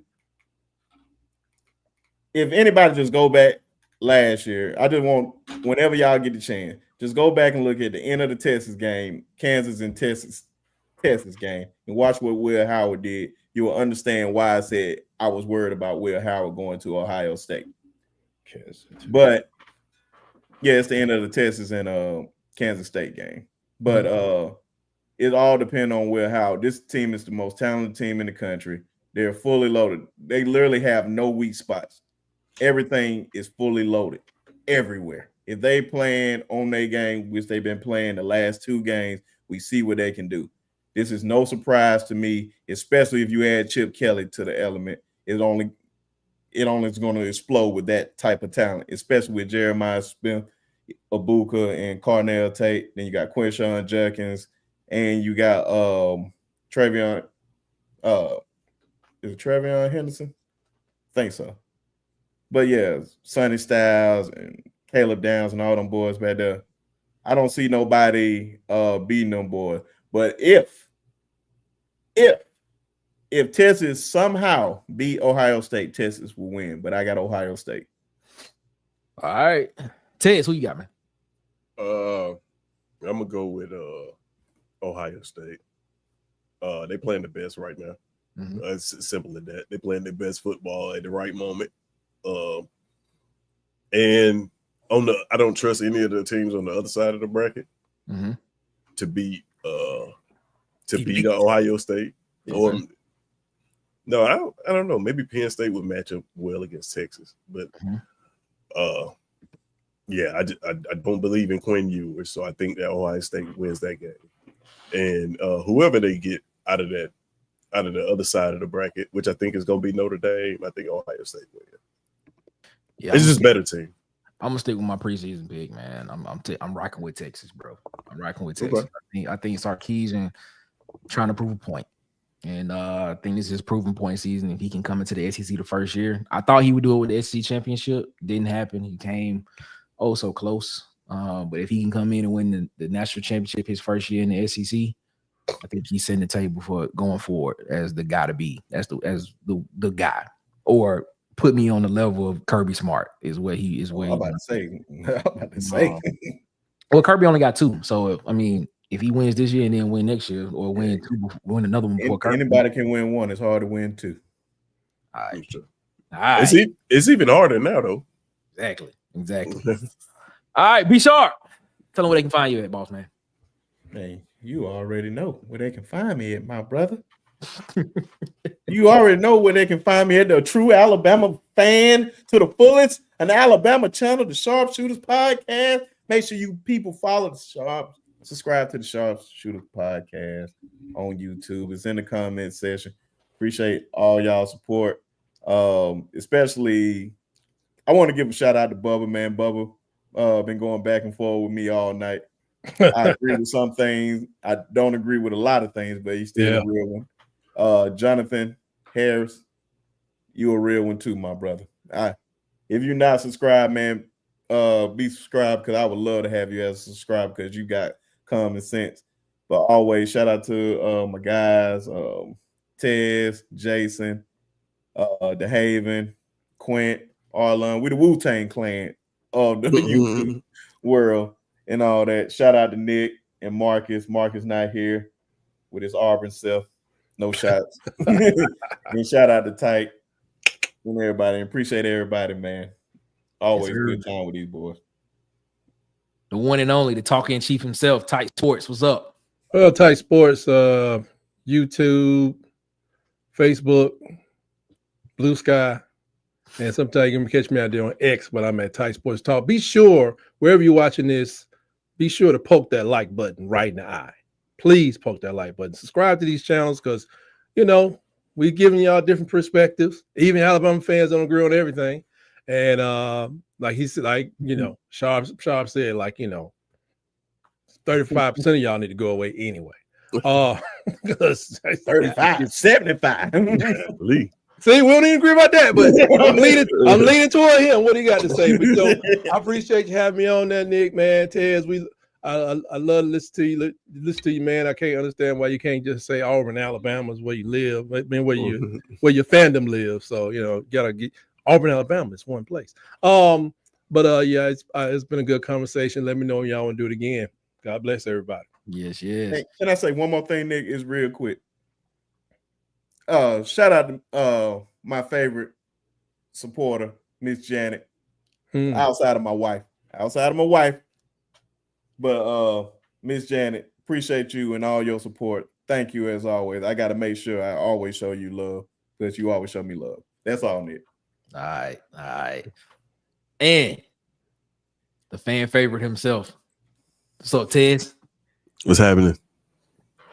Shout out to everybody, man. I appreciate you for having me, Nick. Always a pleasure. Talking with B Sharp, talking with Tyke. You can find me here. Proto Imagery down there somewhere. Protoimagery.com, or you can find me on the Sharpshooters Podcast, bringing some logic to the situation and all of this Alabama standard crap. Like you can find me debunking all of that on Sharpshooters Podcast. That's what haters usually do. Oh, that's what haters usually do. Just frank me right at the end. It's cool. And ladies and gentlemen, man, we are the Water Cooler Talk Podcast, man. One half, I'm Nick Frazier. My co-host Marcus is not here tonight. If you would, we appreciate you, man. Follow us on Twitter X at CoolersPod23. Follow us on Instagram and TikTok at the Water Cooler Talk. On Facebook, follow us at Water Cooler Talk Podcast on Facebook, and of course, subscribe, like, and share to the Water Cooler Talk YouTube page here on YouTube, and hit the notification bell so you know when we post videos. We talking Auburn football and we talking SEC news. That's what we talk about on the Water Cooler Talk Podcast. Hit the subscribe button, hit the notification bell if you want to rock with us there. We go live every day, Monday through Friday at 7 p.m. Central Standard Time. We are here, so check us out, man. Hit the subscribe button and give us a listen, man. Give us a listen, man. Shout out to all the people that normally be in the chat with me, man. Huggy Beard, Ed Darby, King Richard, Kermit Solos, man. Shout out to all y'all, man. Shout out to JT, Jonathan Taylor, that was in all my Auburn guys that's normally with me, man. Shout out to all y'all. Huggy Shout out to- Beard. of course, yeah, man. Everybody love Huggy Beard, man. Shout out to Huggy Beard, man. No, you know, I Shout appreciate out James Monroe. mutual too, respect. man. Mutual Even though respect. he's a Michigan guy, but he's a Shout good out. brother. Yeah, man, shout out to everybody that was in the chat with us tonight. We saw shout out to Miss Janet, shout out to Jonathan Harris, man. Shout out to Chris Thanks. Kemp. Shout out to James Monroe, man. We appreciate all y'all for rocking with us, man, here tonight. Just coming in, listen to us, give our perspective on everything around Tizzy Gonzalez. Shout out to right. Tizzy. Shout out, my boy. Shout out to Tizzy Gonzalez, man. Shout out to all y'all. My boy Jay Flowers was in the chat. Hogbone, what's up, Hogbone? I saw you early in the chat, man. Hope everything going well with you. That's an Auburn legend right there. Do not joke about Hogbone. That's an Auburn legend right there, man. Dolomite, man. We appreciate y'all so much, man. Everybody that will rock with us in the chat tonight. Joe Allen, everybody. We thank y'all so much for coming around. Heart of Sports, man. Heart of Sports, man. Shout out to you, my guy, man. That's pretty good. He came back. Shout out to Heart of Sports for coming around, man. We appreciate all of y'all so much for being around the water cooler with us. And just listen to us give our perspective on sports and everything that's going on in the SEC. Coach was in the chat. I don't know if he stayed, but I know Coach was in the chat. Shout out to Coach. Oh, wow. Coach Sean. Oh yeah, Coach Sean. He was in the chat. Shout out to him, man. PhD. You know what? Shout out to PhD. Let me give a PhD. Thank you so much for coming around the water cooler and chilling with us. Right. Got to give PhD her clap, her standing ovation. Yeah, She'll check you if you don't get yourself right. She definitely will. She definitely will, man. We appreciate it, man. Everybody that came around and chill with us, man. We appreciate you. We'll be back Sunday with Have You Heard Auburn News Today. Me and DC from Auburn Addicts will be doing our show 6 p.m. Eastern, 5 Central. You want to check us out? Come over there and check us out here at the Water Cooler Talk Podcast or Auburn Addicts Studios. Either one, we'll both be on there. And then, of course, Monday through Friday, 7 p.m. Central, 8 p.m. Eastern. Water Cooler Talk is live. We're talking Auburn football and SEC news. So we appreciate y'all so much, man. Are all hearts and minds clear? F them trees. Man. Oh, wow. Stop that. Oh, wow. You're not doing it. You're not doing that. It's not about to happen tonight. All hearts and minds are clear. Ladies and gentlemen, as always, y'all have a good one. Better yet, y'all have a great one. Y'all be blessed, man. Oh, wow. Y'all be blessed.